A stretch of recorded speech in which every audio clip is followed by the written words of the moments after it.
ஓந்தான் sir நம்ம வந்து சின்ன வயசுல வந்து இந்த ஓனான்லாம் பிடிச்சி ஆப்ரேஷன் பண்ணி அப்புறம் பெரிய டாக்டரா வாழ்ந்துட்டு இருந்தோம். அதுக்கப்புறம் டாக்டர் படிக்கல, அது வேற விஷயம். ஆனா நம்மளோட எல்லாத்தையும் எனக்கு தெரிஞ்சு நீங்க பாக்குற வியூவர்ஸோடும் சரி, உங்களோட முதல் பேஷண்ட் ஓனானா தான் இருப்பாங்க. சொன்னாரு அது என்ன பாவம் பண்ணுச்சுன்னு தெரியல அந்த ஓந்தான் சாரு. அதுக்கப்புறமா இன்னொரு கதை படிச்சேன் சார். யார் அந்த சார்? அது கிடையாது, அது இங்க கிடையாது, இது வேற சார். இந்த சார்ல நிறைய குழப்பங்கள் இருக்குது. வந்துட்டு எனக்கு தெரிஞ்சு இவர் வந்து நிறைய பட்ட பெயர்கள்னால பாதிக்கப்பட்டிருக்காரு நினைக்கிறேன். போன வாரம் நம்ம பேசும் துண்டு போயிட்லயே நிறைய பட்ட பெயர்கள் வச்சு அதை கதை முடிஞ்சிருக்கும்.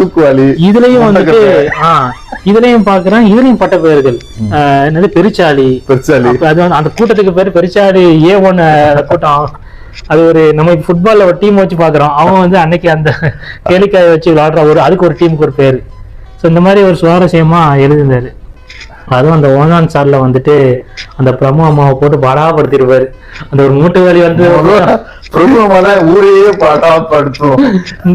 ஆனா வந்து இவரோட கதையில பாத்தீங்கன்னா அந்த சின்ன பசங்க தான் வந்து வில்லன்ஸா இருப்பாங்க. வில்லன் சொல்ல மாதிரி ஒரு அவர் தான் ஏதாச்சும் பண்ணி விட்டுருவாங்க. ரெண்டு பேர்ல பாத்தீங்கன்னா அந்த சொன்ன அந்த பசங்க தான் வந்து வேலையை பார்த்து விட்டுப்பாங்க. இதுலயே அந்த பிரமுக வந்து ஓந்தான பிடிச்சு கொடுத்தது இந்த பசங்களா தான் இருப்பாங்க.